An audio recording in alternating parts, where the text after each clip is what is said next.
Hey y'all, welcome to my channel. If you're new here, my name is Samantha Leighanne and I talk about books. So today I am really excited to go ahead and get this series started. So if you are familiar with my channel at all, then you are familiar with the fact that I am currently in the process of reading Stephen King's works in chronological order. For each of those books, I am doing a separate video in which I talk about the fun facts around the book, my feelings on it, characters, any themes that I see, as well as pointing out the connections to his previously published works. So as we continue our journey, we will continue to see how the Stephen King multiverse expands. So recently I got to The Dark Tower, book number 1, The Gunslinger. And as I was scripting that video, I realized that The Dark Tower is a whole separate beast on its own. And rather than trying to condense and force all of the Dark Tower stuff into the short little King Chronicles videos that I do, I thought that it would be a good idea to have those separate videos for people who don't want a deep dive, but to also do a deep dive into the series as a whole. And we will be going book by book. This is the very first video in the series where we are going to talk about why I love The Dark Tower, what exactly my intentions are with this series, as well as some of the influences that we see for The Dark Tower and some of the things that we'll continue on seeing, and really just, what we can expect going forward. So all that said, if you find yourself here and you are not interested into a deep dive in The Dark Tower, but are interested in something that's a little bit more condensed, I will go ahead and link the playlist of the King Chronicles up above so that you can peruse that at your leisure. And then also in another minute or so, I will have the playlist also linked up above and in the down bar below of the deep dive into the Dark Tower series. One of the things that I want to be absolutely clear about as we go through this series is the fact that I am not an expert, okay? This is fun for me. I do this because it is fun, because I enjoy it. There will be things that I get wrong. There will be things that I accidentally glaze over, things that I'll forget to mention. And I love the discussion in the comments when you guys point out things that I missed. But just be aware that if you're going to be in the comments, let's be nice to me and let's be nice to each other. It's sad that I have to say that, but I do. So just wanted to put that little disclaimer out there. Again, I am not an expert. Most of the information that you will find in these videos is either my own personal thoughts and feelings or things that you can find on the internet yourselves. I just went through the trouble of actually going through and putting it together for you. And for me, mostly for me, I do this more for me than anything. It's just fun to bring you guys along for the ride. And I love the discussions that we can have in the comments and on various social media platforms. So all of that said, let's just go ahead and dive right in. So here we are at the beginning of the journey to the Dark Tower, and this series has such a special place in my heart, honestly. I started reading Stephen King at a very young age. I ran out of my own books to read, and I started stealing books off of my mother's bookshelves. My very first Stephen King book was Pet Sematary. I was in 7th grade. So as you can imagine, a lot of those things went way over my head. This is something that I would continue. However, my love of King and his stories, despite the things that went over my head, did continue on into my adult life, obviously. The Dark Tower was the very first adult fantasy series that I ever read all the way through. I had no idea what I was getting into when I began this series. And funnily enough, I actually started this series before it was even finished. But I didn't finish the series until many years after it was already completed. I've read through the series multiple times. It's a series that I feel like I fall in love with a little bit more every time I read through it. And there are different books that kind of become my favorite. Example being in the last read through that I did, Wizard in Glass just absolutely broke me. There are so many things that I love about this book. And oddly enough, I do seem to find it tends to be polarizing. It's a book that either you really love or you really don't like. but I find that I have different favorites through each read through. But this read through is going to be very different because I'm used to reading them all consecutively, and this time I will be reading them as I go through King's works in order. So we'll be having some pretty big gaps in between volumes, but that's okay. I love this series. It's wide spanning. It really transcends genres. It's a nice blend of all of these different genres together. Things that you don't think should work, but they do. And the fact that it's its own universe and bleeds into the wider Stephen King universe, and quickly we realize that it is actually the center of the Stephen King universe. So what are my intentions when it comes to this series? As we continue our journey through the wider Stephen King universe, these are just going to be separate videos where we deep dive into each volume and we really discuss solely The Dark Tower. Now, we will be discussing other connections to Stephen King's works. We'll be talking about maybe some things that will pop up in the future, which is typically something we don't talk about within the King Chronicles. We only focus on the previously published works, but I think in order to get the full scope of The Dark Tower and how everything connects, you really have to jump forward a little bit sometimes. You know, my goal is to do it justice, and I think that I'm going to have to broaden the scope if I am going to do it justice. At this point in time, I don't really know what my setup is going to look like. Like, you know, example with the King Chronicles, we have a very clear setup. Everything is kind of in sections, and I don't really know what I want that to look like just yet. I'm still in the process of scripting the first video for this series on the Gunslinger, and so it's taking a lot of research. It's been probably at least 6 months, if not more, since, it's been way more. It's been probably a year since I've actually read The Gunslinger. So having to go through and like refamiliarize myself, despite the fact that I've read this book probably 6 or 7 times at this point in my life, but that's neither here nor there. So I'm still trying to figure out exactly what that setup is going to look like. If you have any suggestions, like specific points that you want me to make, please feel free to leave that down in the comments below. But today we're really just going to talk about an introduction into the Dark Tower. We're going to talk about kind of the backstory, what exactly it is if you are new to the series, or maybe if you are looking at starting out into the series. We won't have spoilers in this video for the wider series. As we go on, we will, but today there will be minimal spoilers. In addition to just talking about the backstory of the Dark Tower and the backstory of Roland, we're also going to talk about some of the influences of the Dark Tower series, like where King got his ideas and the like. So that's kind of what we're going to do today. Again, it should also be noted that all of the information that I'm going to talk about is not new information. It can be gleaned from various places on the internet, and I believe that there's a couple of books on the subject as well. So I am not the first to think any of these things. I am simply putting it all together to make it easier to consume content for you. And for me, because I enjoy this process. I enjoy the research process.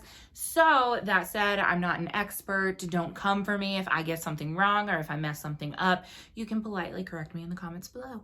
So let's talk about the basics of the Dark Tower. Obviously, this is an epic fantasy series. And I think one of the biggest influences as far as the fantasy component comes, of course, from the Lord of the Rings series by Tolkien. The setup between the world in the Dark Tower and the world of the Lord of the Rings is similar in setup, but the biggest difference, I think, is the fact that we learn as we go through the series that the world of the Dark Tower actually runs parallel to our own universe, and we will continue to see crossovers, you know, all of the alternate realities that exist.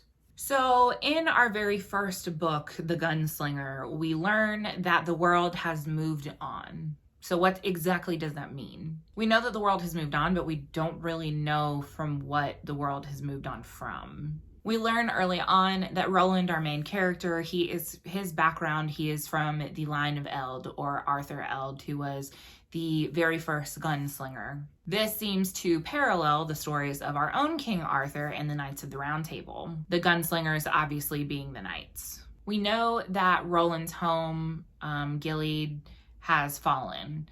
We don't really know exactly why. We know that it was a civil war. And we know as we read that the entire universe of Midworld has a very like medieval feel.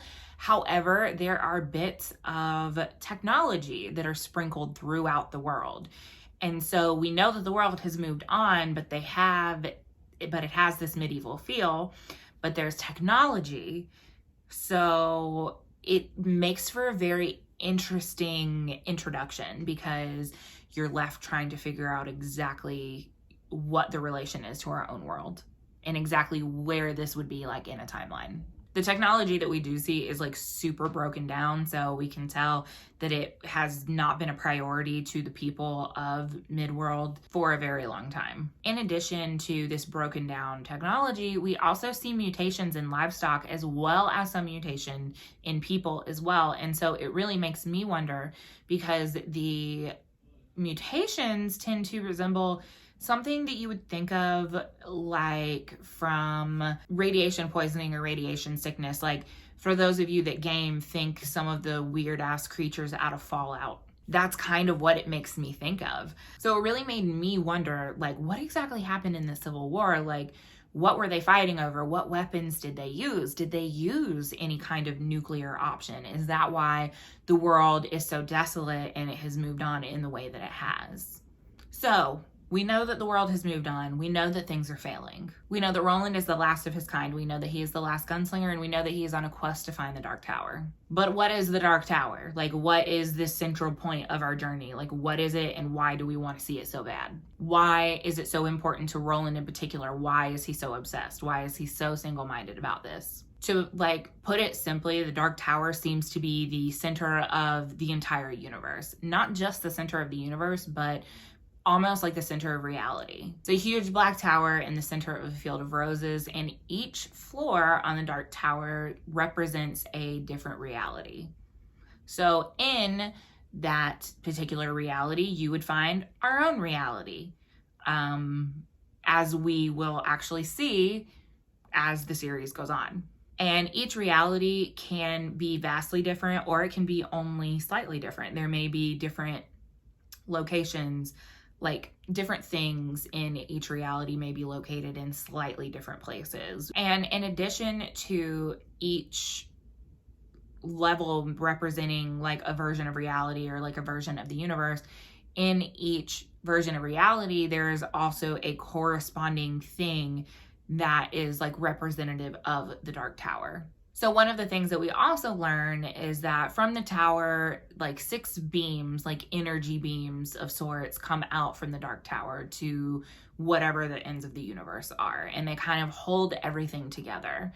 And we learn in the very first book that these beams are failing, and as such, it is causing the world to move on. We also learn not just from the way that the world has moved on, but we also learn that the beams failing are affecting other things such as time and direction and distance as well. Places that you used to have a specific, like, oh, well, you can go 5 miles down that road and you can reach this location. You can no longer do that. And that makes Roland's quest so much harder, because he's going to find the Dark Tower, but like he doesn't have any directions. And even if he did have directions, they probably wouldn't be good anymore, because all of these things are now completely unreliable because of the degradation of the beams.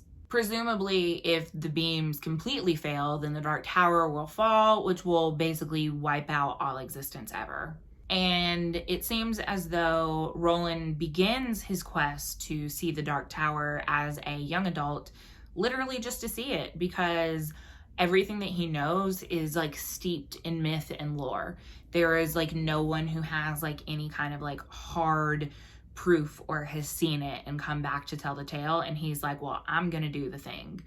However, as we continue on our journey and he catches up with the Man in Black and we learn about the existence of the Crimson King, we also learn that the Crimson King is trying to destroy the Dark Tower, to plunge the world into darkness and into chaos, and he will be king of that. So what starts out as just, I want to see it to see if it exists, becomes, I need to get there because I have to save the universe. But I think that there is still parts of him that still don't believe that. So you know, again, it becomes a quest to save something, the tower, thus saving himself and humanity and all the realities. So obviously, some of the influences of the Dark Tower, we already talked briefly about how it was influenced by Tolkien's work, Lord of the Rings, but also this is very much a Western. King apparently had a love of Westerns, and that is why the settings are the way that they are, why the narrative is set up the way that it is, and why Roland is described multiple times as resembling Clint Eastwood, who is one of the most well-known Western, like spaghetti Western stars. But in addition to both of those things, there is also the poem by Robert Browning, Childe Roland to the Dark Tower Came. I read the poem the other night. I have to admit that I don't love poetry, and I found it hard to like really figure out what was going on. The only thing that I can tell you about the poem itself and the influence that it has over the Dark Tower is obviously in the poem, they're also searching for a Dark Tower, but obviously it's not the same Dark Tower. We also took character names such as Cuthbert and Roland and inserted those into the Dark Tower series. And then there are other things that are also borrowed, but I'm not gonna like go through all of that. We'll get there when we get there. And then I also discussed how the narrative is heavily influenced from the tales of King Arthur and the Knights of the Round Table. It's like very, very obvious how those things are paralleled between our own, like, you know, fairy tales or what have you, and the structure in the book. So there's a little bit of background as far as the Dark Tower is concerned. If you've read the series, then you are probably familiar with literally everything that I just said. But I hope that you are interested in taking this journey with me. I am really excited to be taking this journey myself. I would love to have you along with me. As always, if there is anything that I missed or any nugget of knowledge that I was unaware of, please include that in the comments below. Again, remember, I'm not an expert. I'm not claiming to be an expert, so be kind. It costs $0 to be kind. But that is pretty much all I have for you guys today. So if you are new here, if this is your first time here, hi, hello, and welcome. I talk about books, I talk about horror, I talk about Stephen King, and now I talk about the Dark Tower. So if you like what you see and you want to see more, you can click thumbs up. You can click subscribe if you haven't already. You can also go into the down bar below and you can get at me at any of my socials. You can find me on Twitter, Goodreads, and Instagram. There are also some links down there. There's a variety of different ways that you can support me if you so choose to do so. So with all of that being said, I will see you guys next time. I look forward to seeing you guys there, and thank you so much for watching. Bye.